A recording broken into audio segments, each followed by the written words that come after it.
studio.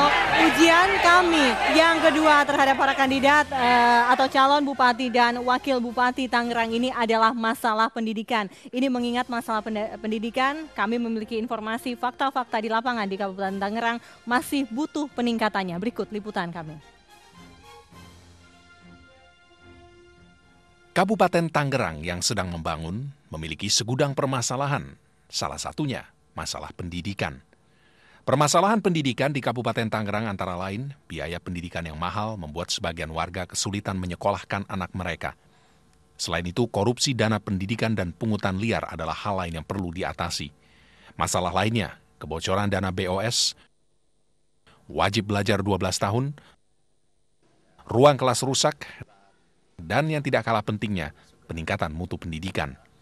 Tak heran kemudian muncul suara-suara agar melakukan reformasi birokrasi di Dinas Pendidikan Kabupaten Tangerang.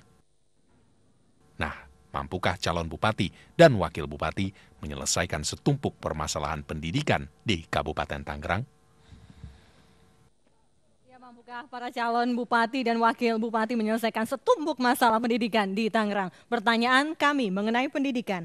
Apa yang akan Anda lakukan untuk menjalankan program wajib belajar 12 tahun? Mampukah APBD Kabupaten Tangerang membiayai program wajib belajar 12 tahun? Pertanyaan ini saya ajukan kepada seluruh kandidat dan saya mulai dari kandidat nomor urut 2. Waktunya tetap 90 detik, saya mulai dari sekarang.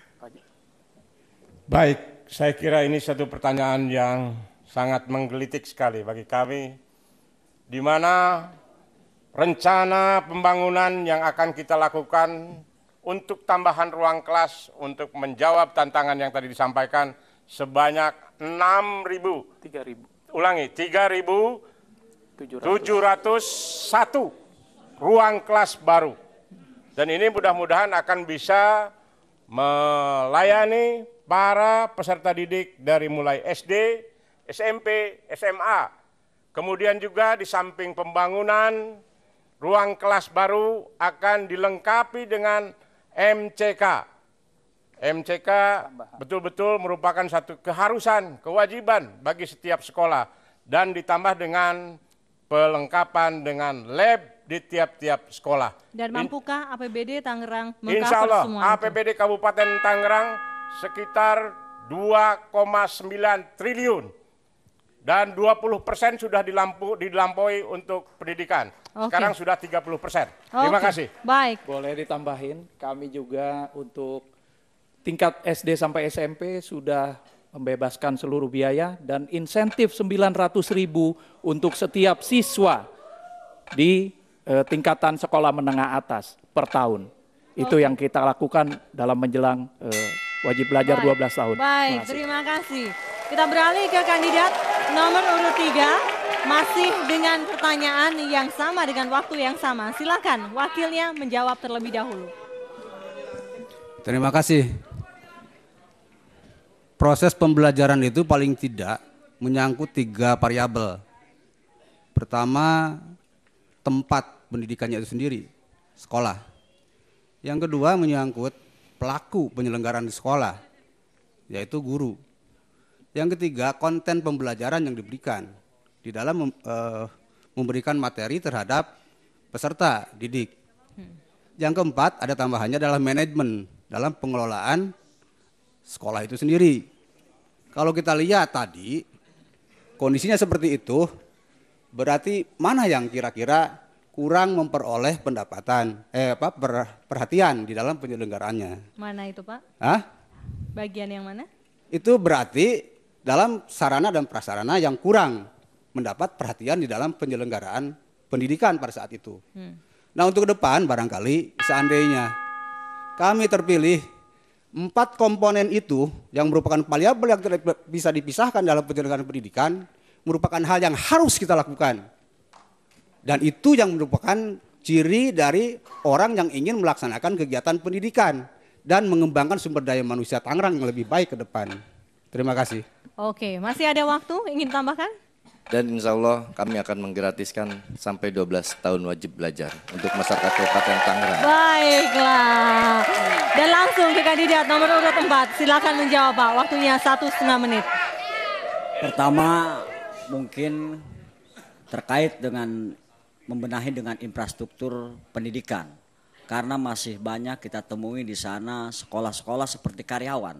Masih ada shift 1, ada shift 2. Jadi ada yang masuk pagi, ada yang masuk siang. Dengan cara kita bekerja sama dengan para pengembang-pengembang. Yang karena mereka diwajibkan untuk memberikan pasos-pasum dibuka tentunya. Karena secara jujur harus kita akui kalau dengan hanya mengandalkan APBD saja tanpa ada kerjasama dengan para pengembang, kita akan kesulitan manakala dalam hal penganggaran pembebasan lahan. Oke, dan fokus pada pertanyaan kami mengenai wajib belajar. Dan saya kira wajib belajar 12 tahun sangat bisa dilaksanakan asal dengan catatan harus ada juga ketegasan dari seorang pimpinan daerah terhadap para pengembang yang agak membandel dalam memberikan pasos-pasum. Oke, Pak Calon Bupati ingin tambahkan. Saya tambahkan bahwa bisa tidaknya wajib belajar 12 tahun menurut saya tergantung pada komitmen pimpinan daerah. Karena apa? Karena kita melihat infrastruktur masih banyak yang rusak. Sehingga perlu ada kemauan politik dari pimpinan daerah untuk meningkatkan alokasi anggaran sehingga dengan jelas berapa tahun itu kita bisa selesaikan. Sehingga dengan alokasi yang memadai tadi. Oke, baiklah waktunya sudah habis Pak. Dan kandidat yang terakhir untuk menjawab pendidikan. Mohon maaf Pak, waktunya sudah habis. Mohon maaf Pak, waktu Anda sudah habis. Kandidat nomor urut 1, ini ada kesempatan Anda terakhir untuk menjawab masalah pendidikan. Saya silakan. ingin tegaskan, kalau soal mungkin untuk wakilnya meningkat, dulu. Sebentar Mbak, saya ingin memulai dulu ya. Oke, silakan. Jadi soal bagaimana meningkatkan mutu secara kuantitatif maupun kualitatif, saya tinggal perintahkan Kepala Dinas Pendidikan dan seluruh stakeholdernya untuk merumuskan itu. Sebagai bupati, saya hanya ingin menjamin bahwa jika kelak amanah itu tiba kepada kami, kalau dalam tempo 2 tahun kami tidak bisa membereskan seluruh problematika pendidikan, maka saya siap berhenti dari jabatan bupati. Oke. Saya kira itu. Oke, silakan ditambahkan oleh calon wakilnya. Dan ke depan kami juga akan merehabilitasi bangunan-bangunan sekolah dan pembangunan ruang kelas baru di seluruh jenjang pendidikan. Peningkatan kesejahteraan pendidik dan tenaga kependidikan negeri dan swasta dan sejumlah program nyata di bidang pendidikan. Dan mungkin insya Allah nggak hanya 12 tahun, kami akan memberikan beasiswa kepada masyarakat yang kurang mampu dan cerdas. Dan mampukah APBD Kabupaten Tangerang mampu, meng-cover insya Allah semua mampu. itu? Dan insya Allah kalau kita terpilih. Saya mau tambahkan, sangat mampu Mbak Fesi. Sekarang saja sudah hampir 3.000 miliar. Ya, ke depan kalau tata kelola pemerintahan dijalankan dengan baik, dengan penuh semangat, saya yakin APBD kita bisa lebih dari itu. Dan karena itu saya sekali lagi berani mempertaruhkan, kalau saya tidak bisa membereskan problem pendidikan di Kabupaten Tangerang dalam tempo 2 tahun, saya siap berhenti dari jabatan bupati. Oke, baiklah. Masih ada waktunya Pak. Ini tambahkan lagi. Saya juga berhenti. Saya kalau nggak mampu saya juga berhenti. Karena Anda satu paket saja harus berhenti bersama-sama. Baiklah, kita harus break lagi. Nanti kita akan lanjutkan masih. Kita akan menguji kompetensi mereka bicara dan juga bagaimana mengatasi masalah kesejahteraan rakyat. Dan kami harapkan wakilnya lah yang diberi kesempatan untuk berbicara. Karena apa? Kami mengharapkan ada keseimbangan karena bupati tanpa wakil bupati tidak bisa menjalankan amanatnya. Demikian juga wakil bupati tanpa bupatinya tidak bisa juga menjalankan apa yang diinginkan oleh rakyat. Kami akan segera kembali sesaat lagi.